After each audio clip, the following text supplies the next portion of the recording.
Hello mga kaibigan, magandang araw, magandang gabi, magandang hapon, magandang umaga. Saan man kayo buti ng ating video ito, sana ay nasa mabuti kayong kalagayan at ligtas at walang anumang mga suliranin, problema, karamdaman at iba pa. At kung mayroon man sanang karamdaman ay gumaling na agad. Atin pong hiningan sa ating Panginoong Diyos. Alam niyo mga kaibigan, balitang artista po tayo ngayon. Atin pong i-share itong reaksyon natin sa tungkol sa kay Dominic Roque at Bia Alonzo na itong si Christopher Min at lingid sa kaalaman ng karamihan sa mga vloggers, sa mga social media issues. Itong si Christopher Min ang siyang unang nag-broadcast ng mga dahilan umano na paghihiwalay ni na Bia Alonzo at Dominic Roque. Yan po, di ba mga kaibigan, ang ating unang narinig sa balita now na, balitang showbiz now na kay Christopher Min, at siya mismo ang nagsabi na may mga involved na mga politiko dyan sa paghihiwalay ni na Bia at ni Dom. At masyado nga silang judgmental na umano ay may isang politiko o sugar daddy ang dahilan kung bakit nagkahiwalay ang dalawang mag-singirog na sana ay magpapakasal na, ngunit biglang nagkahiwalay dahil sa mga hindi na malaman na mga isyo, at hanggang ngayon ay hindi pa nga natin malaman kung bakit nagkahiwalay sina Bia at Dominic. At ngayon ay kikita na rin natin na okay na rin ang dalawa at medyo nagkabalikan na sila, ngunit sila ngayon ay nasa state of ligawan pa. At muling liligawan ni Dominic Bia sapagkat nagkabati na silang dalawa. Ganun lang naman sa magkasintahan, minsan ay kailangan mayroong magpakumbaba sa kabila't kabilang panig. At kung puro matataas ang mga pride at nagkahiwalay na nga at nag-away at hindi na, walang susuko sa isa't isa, ay hindi na magkakabalikan, di ba? Balik tayo dito kay Christopher Min.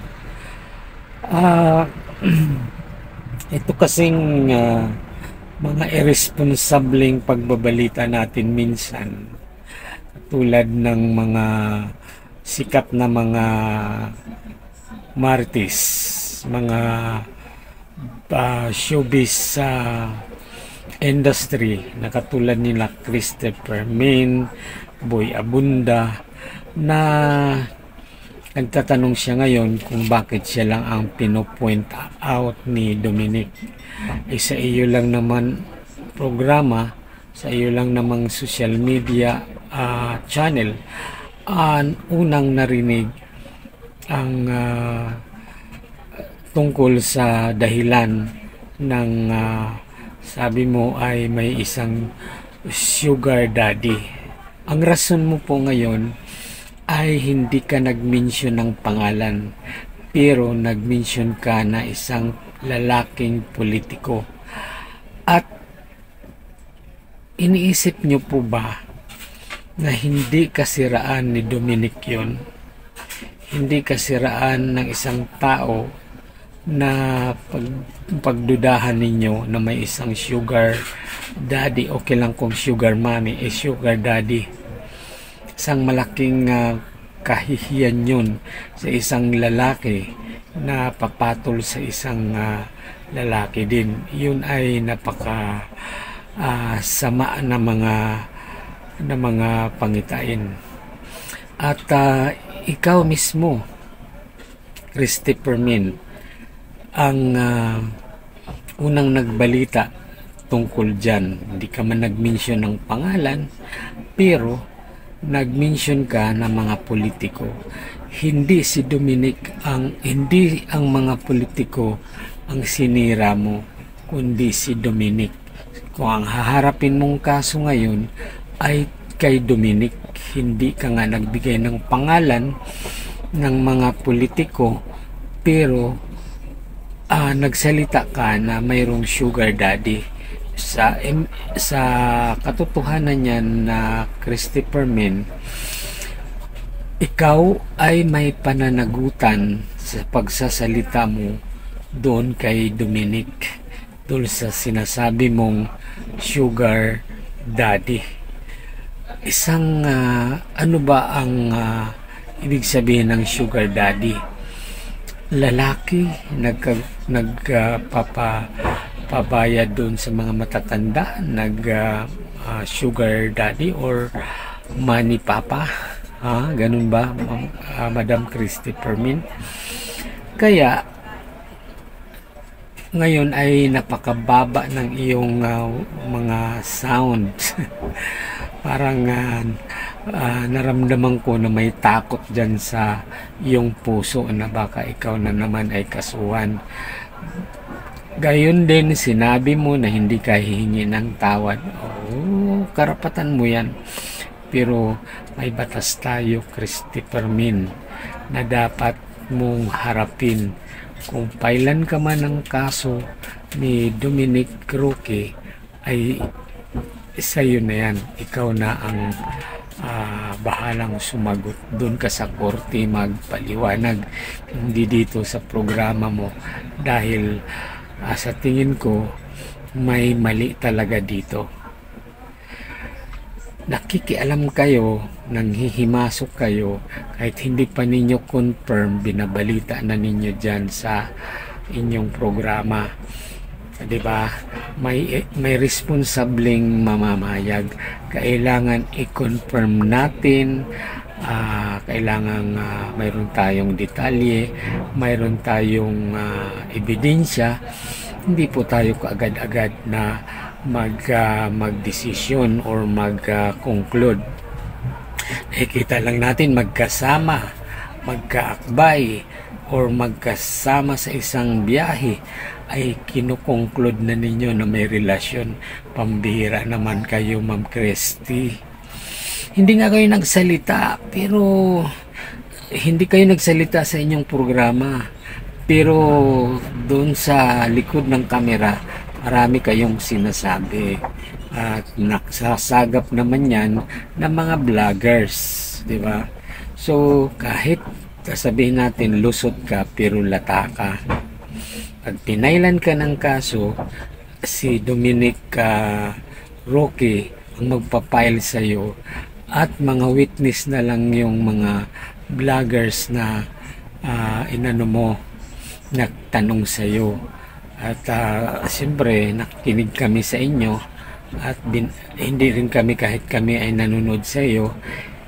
Sinasabi ko nga dun sa aking short video na baka magkaibigan lang, baka ka mag-anak or ganon. Hindi kasi kayo nag-iisip. Kinukonclude nyo, magkasama lang tao, tumira sa isang condominium. Hindi nyo pala alam, totoong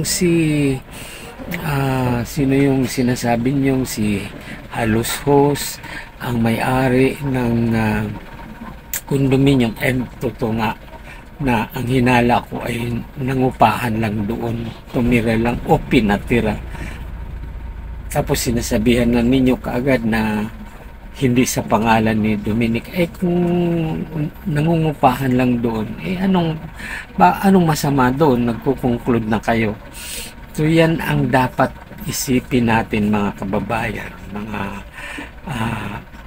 mga kanitisin, mga social media, na Kapag tayo ay nagbitaw ng salita sa ating dila, malambot kasi ang ating dila, mas mataas ang ating utak, atin pong isipin muna kung ito ba ay hindi nakakasama sa binabalita natin. Yung laman ng ating balita, maging responsable po tayo. Hindi basta-basta na lang na magkabalita lang tayo para magkaroon tayo ng maraming views at milyon-milyon ang ating mga views at mag-subscribe sa atin ay okay na. Tao din po yung binabalita ninyo katulad ni Dominic Roque at ni Bia Alonso. Tao din niyang nasasaktan kahit sabihin pa natin isa silang celebrity. May karapatan silang magdemanda sapagkat wala namang batas ng mga artista ay hindi pwedeng magdemanda.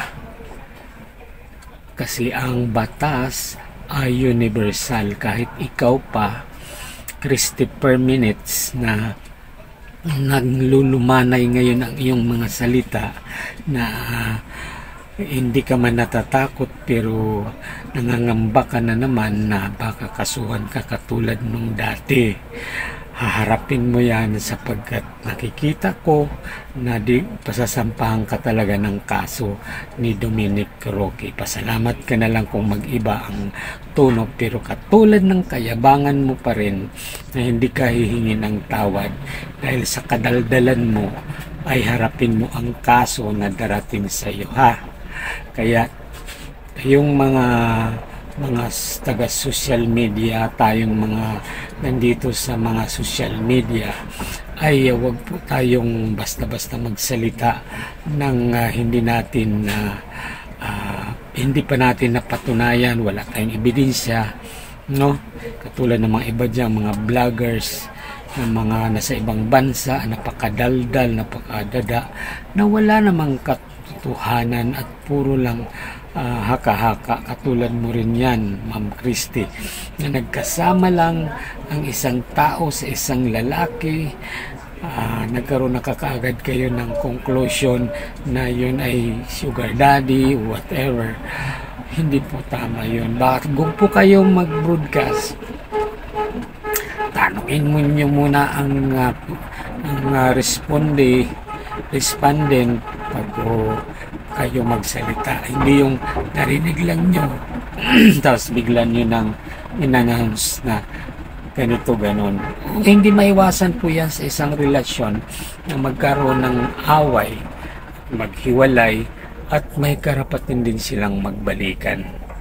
Kaya kayo, mga marites, ingat-ingat kayo dahil may batas na po tayo. Yan ang batas na sabi nga ni Rapi Tulfo ay patataasan niya daw ang mag-ano siya ng resolution na patataasan niya yung penalty sa mga katulad na mga dila na mahahaba na mga chismosa na gumagawa ng istorya dito sa social media. Oo nga naman, kasi napakababa ng parusa ng cyber libel ba ang tawag dyan. Pag ikaw ay napatunayan ng kasala, hindi ka rin makukulong. Parang civil na lang ang kaso mo. Pero sana matutupad yung sinasabi ni Senator Tulfo na patataasan ang kaso or patataasan ang penalty or parusa sa mga taong mahaba ang dila. Yun lang mga kaibigan, yun lang ang aking maisasabi sa inyo dahil nandito na naman si Christopher Min, naglalambot-lambutan na naman ang boses, hindi daw siya maghingi ng tawad kina Bia at Dominic Roque, tapos na niyang sinabi at kinungklud na niya at ginawa na niya ng istorya. Ngayon harapin mo ang kasong darating sa iyo. Ewan ko kung anong kaso yan. Basta meron kang kasong darating. Tandaan mo yan. Pwedeng ikaw na rin, yung programa mo, pwede rin maputol yan. Okay, salamat po ng marami. Ito po si Don Pipot, ang inyong kaibigan. Thank you. Salamat po. Happy summer. Ay, paalala nga pala. Yung klase po pala, ang sistema ng education ay mag-i-start na po ang klase sa July at hanggang Mayo po ang closing. Ang classes po ng 24 to 25 ay mag-i-start po sa July at matatapos din po sa May 2025. Okay? Salamat po. Sana ay nakatulong ako sa information. Salamat po. Don't people. Bye-bye. Wow, wow, wow.